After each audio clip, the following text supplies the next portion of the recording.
tal amigos? Muy buenas tardes, bienvenidos a Noticias 7. Les contaremos que en Puerto Viejo se realiza la Feria Solidaria Expo Reconstrucción, un espacio que ofrece los productos de las provincias de Manabí y Esmeraldas afectadas por el terremoto. Además, se conmemora este día el Día Mundial del Donante de Sangre. Varias actividades se han desarrollado en nuestro país. Así iniciamos. Vamos con los titulares.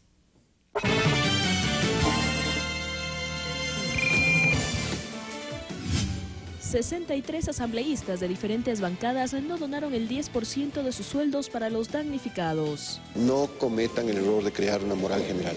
Aquí hay que responder cada uno.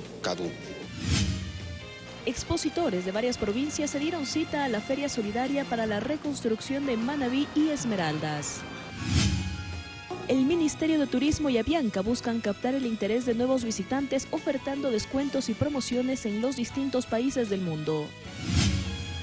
En lo internacional, la canciller de Venezuela, Delcy Rodríguez, cuestionó al secretario general de la OEA en la asamblea que se desarrolla en República Dominicana. Hola, ¿qué tal amigas y amigos? Y aquí comenzamos con el desarrollo de estos titulares. Mariuxi, buenas tardes. ¿Qué tal, Gustavo? Muy buenas tardes. Les contamos que asambleístas de diferentes bancadas se refirieron al aporte voluntario que establece una resolución aprobada por el Consejo de Administración de la legislatura tras el sismo ocurrido el pasado 16 de abril. El 19 de abril, 3 días después del terremoto que golpeó la zona costera del país, el Consejo de Administración Legislativa aprobó una resolución en la cual se establece que los legisladores y funcionarios de la Asamblea Nacional entreguen un aporte voluntario del 10% de su salario durante 2 meses en beneficio de los damnificados por el sismo. Recordemos que esto no solamente funcionó a nivel de asambleístas, sino de todos los funcionarios legislativos. El aporte era voluntario, solamente era de manera obligatoria para los miembros del CAL. A la fecha hay quienes han aceptado hacer la donación por 1 o 2 meses, pero también hay quienes no registran la donación. Gabriel Rivera, de Esmeraldas, es uno de ellos. Él explica que en su caso hizo entrega directa de donativos en territorio. Yo visité los sectores damnificados, la zona cero, con pañales, que yo los he puesto, de mis recursos, con agua, con comida. Similar fue la respuesta de la legisladora Soledad Buendía, quien aseguró haber viajado a Manabí y Esmeraldas con brigadas de ayuda. Muchos asambleístas de bancada de país y de otras bancadas fuimos en convoys con ayudas de diferente índole hacia los damnificados. Ramiro Aguilar, legislador de oposición, a pesar de votar en contra del proyecto de ley de solidaridad, hizo la donación tal cual lo establece la resolución adoptada por el CAL. Sin embargo, el parlamentario ratifica el carácter voluntario de dicho aporte. No cometan el error de crear una moral general. Aquí hay que responder cada uno. Fue Wilson Chicaiza del movimiento Creo quien a través de varios medios publicó la lista de los legisladores que no registran los donativos, entre ellos compañeros de su propia bancada. Como le digo, de Creo hay 6 legisladores, pues y si tienen alguna inquietud deben consultarles a ellos. Cabe mencionar que días después llegó hasta la Asamblea el proyecto de ley de solidaridad y corresponsabilidad ciudadana, que finalmente fue aprobado y mediante el cual se fija el aporte de un día de salario a trabajadores del sector público y privado. Alexis Moncayo, Ecuador TV. Y seguimos en la Asamblea porque el proyecto de ley que busca regular a las compañías que brindan el servicio de medicina prepagada no fue aprobado por el Legislativo y la continuación de la sesión quedó en suspenso hasta lograr consensos en temas medulares como por ejemplo el mecanismo mediante el cual se fijará el tarifario de los servicios de salud. El día de hoy hemos tenido una reunión de bloque donde varias observaciones planteadas con asambleístas como Mauro Andino, Virgilio Hernández, María Augusta Calle, nos dimos cuenta que no han sido recogidos en el texto para segundo debate. Es pertinente tomarse los tiempos cuando hay artículos como el artículo 29, donde se determinan los precios que van a contener estos planes, programas y contratos, no puede supeditarse a una nota técnica o a un insumo trabajado por actuarios independientes que acoja la Autoridad Sanitaria Nacional y sea el precio que se estipule en un plan o un contrato que el usuario lo firme con una empresa de medicina prepagada. Todo esto, lo que refiere a recursos, tiene que ser revisado exhaustivamente. Y ya conocido el dictamen del Comité de Derechos Humanos de las Naciones Unidas que confirma la no existencia de violaciones legales del Estado ecuatoriano en contra de los banqueros William y Roberto Isaías, el expresidente de la Junta de Acreedores de Filambanco opina que se debe ejecutar a los responsables las sanciones establecidas por la ley. Fueron 750.000 afectados aproximadamente por la crisis bancaria de 1998-1999, alrededor de 1.400 millones de dólares en depósitos e inversiones, y con un saldo de más de 20.000 personas que no han recibido su dinero luego de la crisis financiera más importante de la historia ecuatoriana. Son cifras y datos que recuerda el expresidente de la Junta de Acreedores de Filambanco y que es necesario mantenerlas presente, advierte, luego de que se hiciera público el rechazo del Comité de Derechos Humanos de las Naciones Unidas a los alegatos de los banqueros Roberto y William Isaías sobre una supuesta vulneración de derechos estipulados en el Pacto Internacional de Derechos Civiles y Políticos por parte del Estado ecuatoriano. La decisión de organismos internacionales como las Naciones Unidas no hacen otra cosa que recordarnos que debemos profundizar todavía este tema. Una parte es la sentencia a los hermanos Isaías en la parte penal, pero hay otras consecuencias económicas y sociales que también deben profundizarse. El dictamen del Comité de Derechos Humanos ratifica que, en este caso, no se ha perseguido a personas, sino actos delictivos. Y a pesar de que la responsabilidad apunta a muchos más, a criterio de Yerbe, la sentencia y condena en el caso de los hermanos Isaías, emitida en abril de 2012, a 8 años de prisión por malversación de fondos de los depositantes, debe ser inquebrantable a pesar del poder económico y político que se expresa dentro y fuera del país, sostiene. Los hermanos Isaías son directamente responsables de este descalabro nacional que no solamente afectó a Filambanco en el Ecuador, sino a otras instituciones a nivel internacional.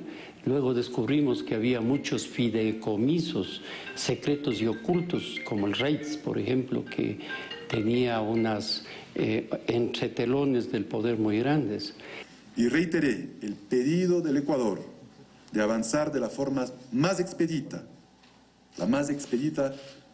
con los trámites para la extradición de los hermanos Isaías.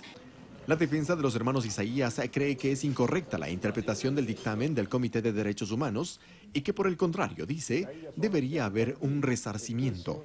Y eso implica devolución de todos los bienes confiscados que no hayan sido vendidos o cedidos, la indemnización por equivalente de todos aquellos bienes que hayan sido cedidos o vendidos.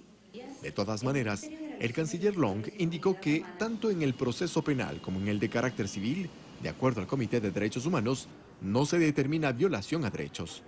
Eduardo Córdoba, Ecuador TV. En Cartagena, Colombia, se desarrolla el Congreso Mundial de Medios Informativos número 68, donde se reúnen representantes de 65 países.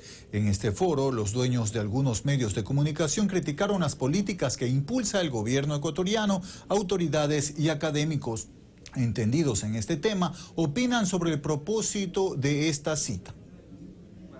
El superintendente de comunicación Carlos Ochoa analiza algunos discursos ofrecidos en el 68 Congreso Mundial de Medios Informativos en Cartagena que han criticado directamente al presidente Rafael Correa, asegurando que el primer mandatario ve a lo que ellos consideran medios independientes como su principal enemigo, argumento ajeno a la realidad nacional, según Ochoa, quien recuerda que la aplicación de la ley de comunicación en nuestro país no ha limitado la libertad de expresión. Desde su aprobación ningún medio ha sido cerrado, aquí no existen periodistas muertos, aquí no existen periodistas golpeados, aquí no existen periodistas que no puedan expresar su punto de vista. Isabel Ramos, catedrática de comunicación de Flaxo, identifica este espacio como un foro de propietarios de dueños de medios de comunicación que se oponen a los gobiernos que no están alineados con sus intereses. El caso de Ecuador es porque están presentes dueños de medios ecuatorianos que se han manifestado públicamente durante muchísimos años en contra de que existe una ley de comunicación, porque la ley de comunicación es vista como un impedimento para las ganancias extraordinarias que este sector tuvo históricamente. En la política regional, los medios de comunicación han marcado injerencia. Esto continuaría vigente, según Ochoa, más aún si Ecuador se encuentra a las puertas de un proceso electoral. Existe una matriz mediática de determinados medios de comunicación, incluidos algunos de Ecuador, que lo único que buscan es desprestigiar al gobierno que no cumple con sus, entre comillas, líneas económicas. En este congreso, en el cual participan 600 editores, directores generales, jefes de redacción, entre otros, medios. Desde la visión de Ramos, el quehacer periodístico no está en análisis. Esto hace que actúen como actores políticos de oposición. Esto no es ninguna novedad, llevamos una década y un poquito más en América Latina. Esto es solamente una expresión de lo mismo.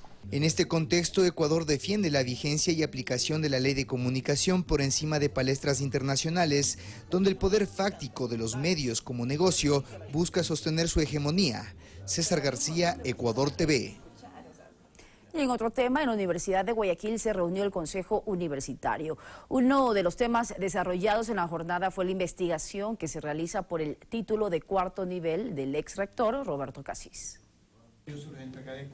Que existen contradicciones en la justificación de Roberto Casís, ex rector de la Universidad de Guayaquil. Es lo que señala Enrique Santos, integrante del Consejo de Educación Superior, en torno a la obtención del título PhD de la Universidad Daniel Alcides de Perú.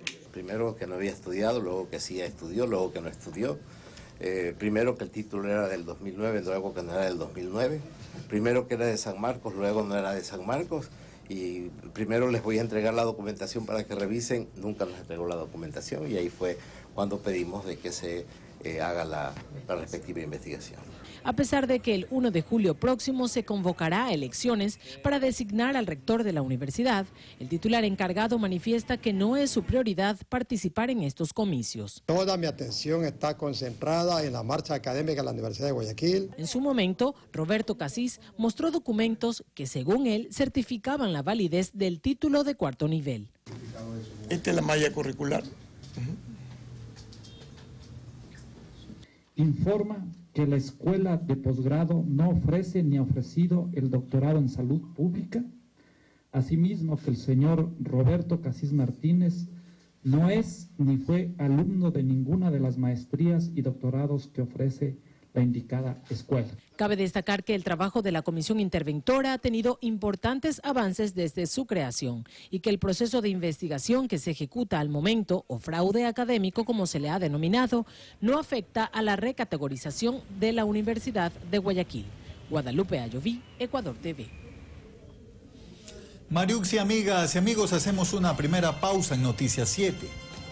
Bien, de regreso, Gustavo y amigos, tienen que estar pendientes porque vamos a mostrarles cómo funciona y también el ambiente que se vive en la Feria Solidaria para la reconstrucción de Manabí y Esmeraldas, que se da precisamente en el recinto ferial en Portoviejo. Eso y otras noticias al volver. Ya regresamos.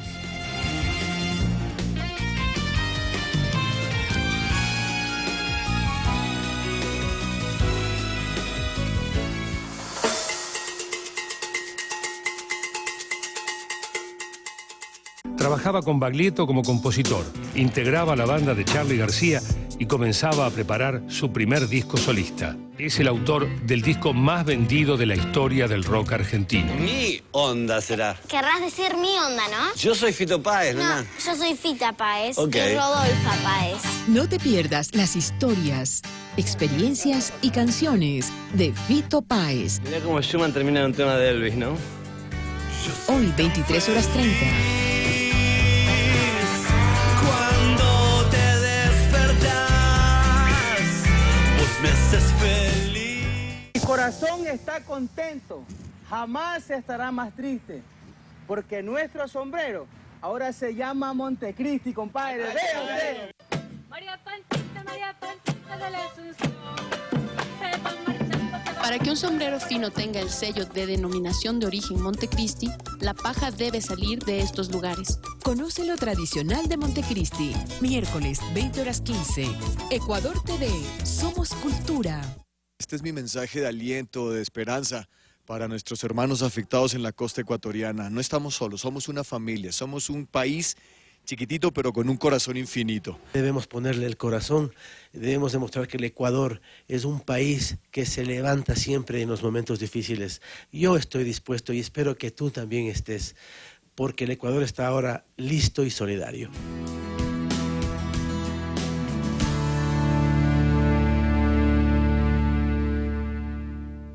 Ecuador TV. Somos solidaridad. Toda la información sobre esta emergencia, conócela en www.ecuadorlistoysolidario.com o para donaciones y voluntariado Llama al EQ 911.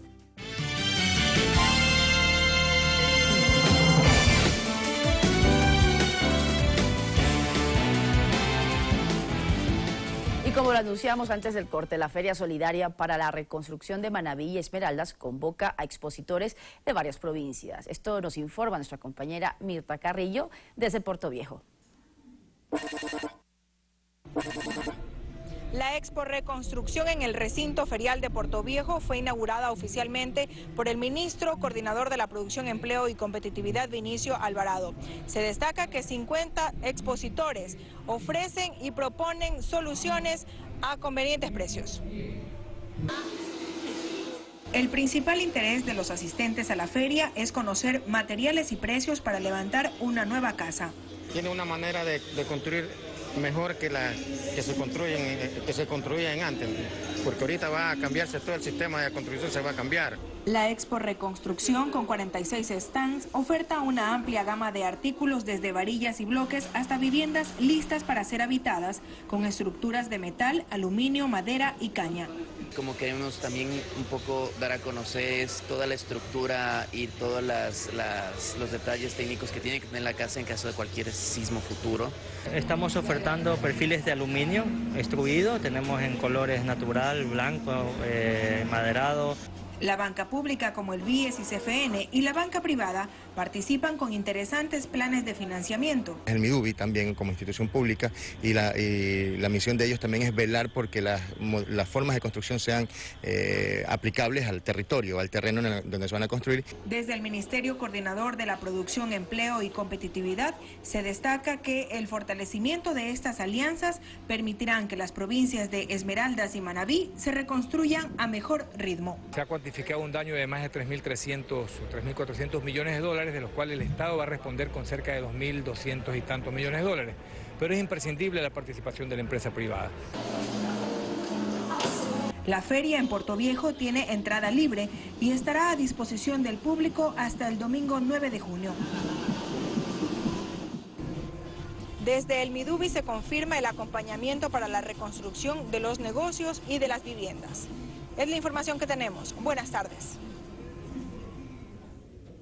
Y en este mismo tema, 375 bonos de vivienda se entregaron hasta la fecha a los damnificados del movimiento telúrico. Solo en créditos Ban Ecuador desembolsó más de 7 millones de dólares. Veamos un resumen de cómo avanza el proceso de reconstrucción.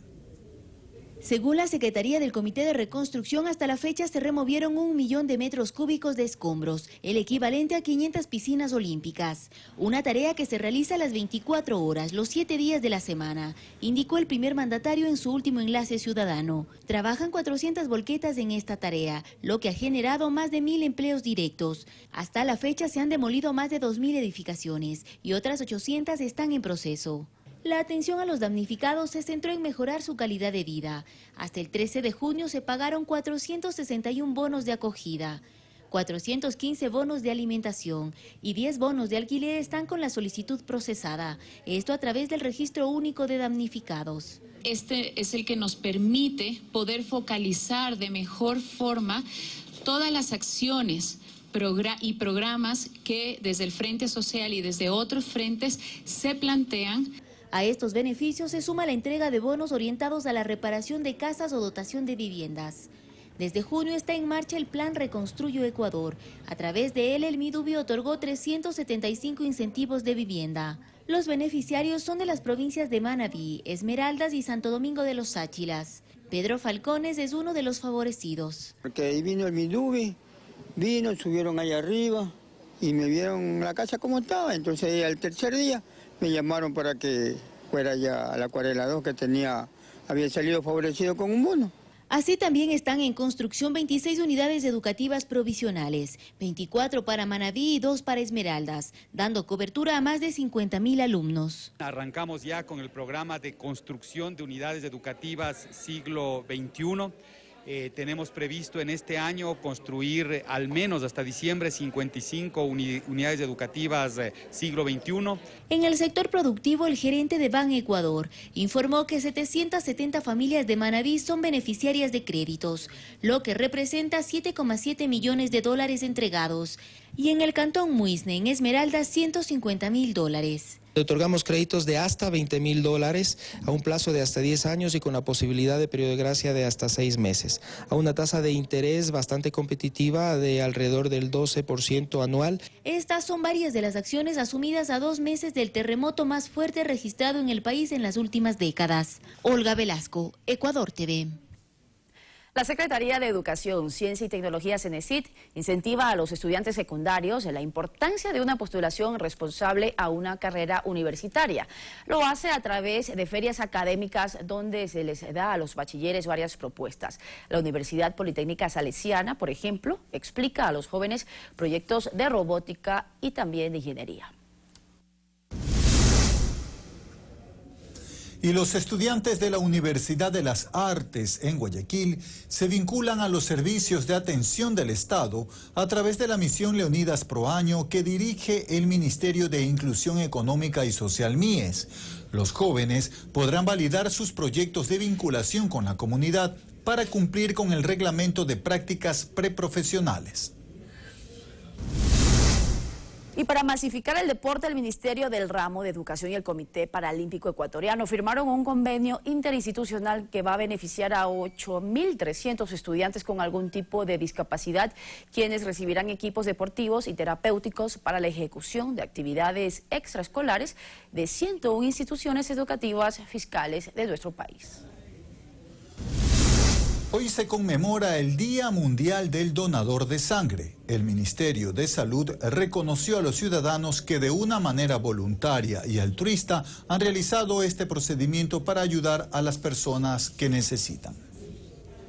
Como una forma de reconocer el significado del gesto de donar sangre, la Organización Mundial de la Salud declaró cada 14 de junio el Día Mundial del Donador de Sangre. En Quito, autoridades del Ministerio de Salud hicieron un reconocimiento a quienes hacen de esta tarea algo desinteresado, sin ningún interés económico de por medio.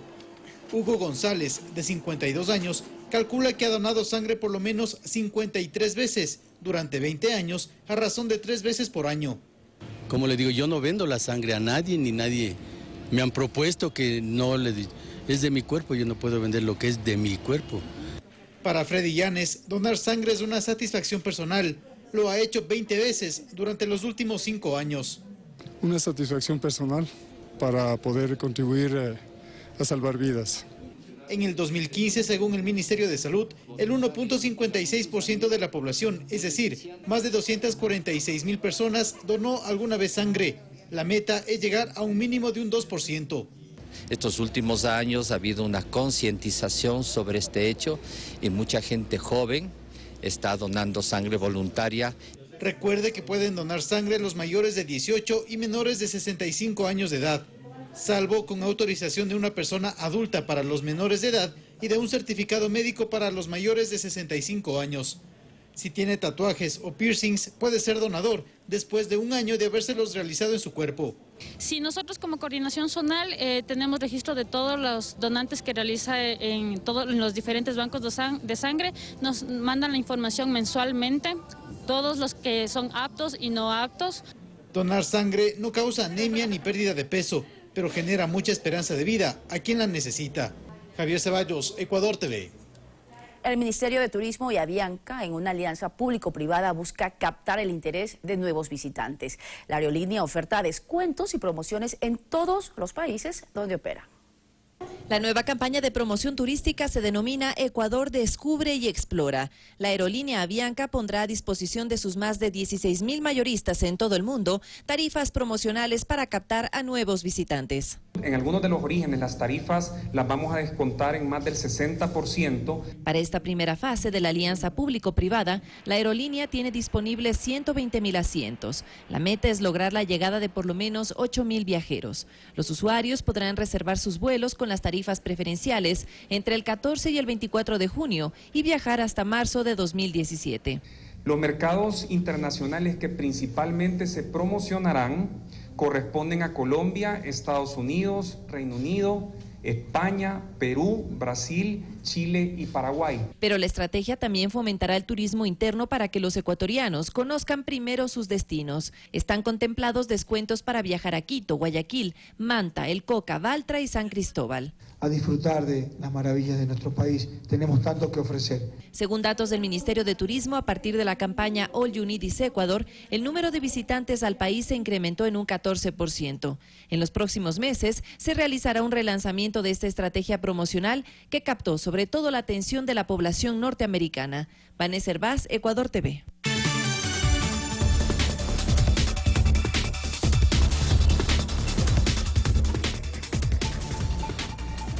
En República Dominicana se desarrolla la 46ª Asamblea General Ordinaria de la Organización de Estados Americanos, OEA. Durante el encuentro al que asisten las delegaciones de los 34 países miembros, la canciller venezolana Delcy Rodríguez cuestionó al secretario general Luis Almagro y denunció que su país es víctima de acoso internacional. Se inició en República Dominicana la Asamblea General Ordinaria número 46 de la Organización de Estados Americanos. El eje central de este encuentro es el análisis del fortalecimiento institucional para el desarrollo sostenible en las Américas. Sin embargo, en su discurso de bienvenida, el presidente del país anfitrión, Danilo Medina, expresó su respaldo al diálogo ante la crisis en Venezuela. Nos preocupa el momento por el cual está pasando el pueblo venezolano. En este sentido, apoyamos sin reservas todas las iniciativas de diálogo. Aunque este tema no está en la agenda, la canciller venezolana Delcy Rodríguez cuestionó la invocación a la Carta Democrática Interamericana por parte del secretario general de la OEA, Luis Almagro. Se parcializa a favor de factores opositores en Venezuela, sirviendo de agente a Washington. Yo sé que te causa risa, pero es la verdad. Pero Venezuela hoy es víctima de un bullying internacional de esa derecha. Almagro no contestó a las declaraciones de Rodríguez, pero horas antes de la asamblea respondió a los medios de comunicación y aseguró tener argumentos para solicitar la aplicación de este instrumento multilateral. Ha hecho un informe sobrio, imparcial y basado en hechos. Este lunes, Luis Almagro fue acusado en público de injerencista por grupos afines al gobierno de Nicolás Maduro. El Consejo Permanente de la OEA fijó para el 23 de junio el debate sobre la crisis en Venezuela. De momento, el líder opositor y gobernador de Miranda, Enrique Capriles, se reunió en la Casa Rosada con el presidente de Argentina, Mauricio Macri. A pedirles a ustedes que no nos olviden. En los exteriores del palacio se convocaron algunas personas que rechazaron sus actuaciones. En Venezuela, en cambio, se difunden videos de supuestos saqueos, pero también de la entrega de comida y productos por parte del régimen. Fanny Lara, Ecuador TV. Un juzgado penal de Antioquia, Colombia, ordenó la detención de los integrantes del llamado Secretariado de la Guerrilla de las FARC por el reclutamiento en sus filas de menores de edad, según información de la Fiscalía. Entre los miembros del secretariado estaría el comandante Rodrigo Londoño, alias Timochenko. Este anuncio se dio pese a la anterior liberación de todos los menores de 18 años por parte de esta agrupación. Además, las autoridades denunciaron que un soldado murió este lunes víctima de un enfrentamiento con las FARC. Hechos que podrían empañar los diálogos de paz. De momento, no hay reacciones de los líderes de las FARC desde Cuba. En Orlando, Florida, se espera la llegada del presidente Barack Obama, quien mantendrá reuniones con los familiares de las 49 víctimas. Los médicos que atendieron la emergencia indicaron que de los 44 heridos, 27 continúan hospitalizados, 6 de ellos en cuidados intensivos. Paralelamente, las autoridades investigan las supuestas visitas continuas por parte del atacante Omar Mateen al club gay donde se registró el tiroteo. Y continúan las protestas en Francia por la reforma laboral. También violentos enfrentamientos se registran en los exteriores de los estadios donde se desarrolla la Eurocopa. 600 agentes de seguridad lograron controlar un motín en la cárcel de Barrientos en el Estado de México. La revuelta inició a la 1 de la madrugada de este martes cuando los uniformados intentaron inspeccionar el interior del penal tras la fuga de un preso. El hecho terminó con 17 heridos. Miles de personas que protestan contra la reforma laboral en Francia se enfrentaron con la policía que buscaba reprimir las movilizaciones que se iniciaron hace 3 meses y que hoy se puso fin a la denominada primera huelga masiva por las organizaciones sociales. Los violentos altercados se registraron en pleno desarrollo de la Eurocopa. Europa. Fuertes granizadas acompañadas de vientos y lluvias azotan el norte de China. Hasta el momento 2 personas han muerto y 7 están desaparecidas. 9 regiones del país están en alerta por el mal tiempo. Una persona murió y otras 3 fueron rescatadas en un incendio en un edificio de oficinas de 2 plantas cerca del centro de Los Ángeles en Estados Unidos. Cerca de 150 bomberos lograron controlar las llamas. Continuamos en los Estados Unidos, donde en horas de la madrugada fue demolido el hotel y casino Riviera en Las Vegas. Se trata del primer rascacielos de esta ciudad y famoso por haber sido el escenario de las organizaciones mafiosas en la película La Ciudad del Pecado. Fanny Lara, Ecuador TV. 14 horas con 31 minutos, 1 hora menos en Galápagos, y hasta aquí llegamos con esta jornada informativa, Marius. Así es, Gustavo, un abrazo. Gracias a ustedes por acompañarnos también todos los días. Recuerden, más adelante, 7 de la noche, los esperamos con más información. Buena tarde, buen provecho.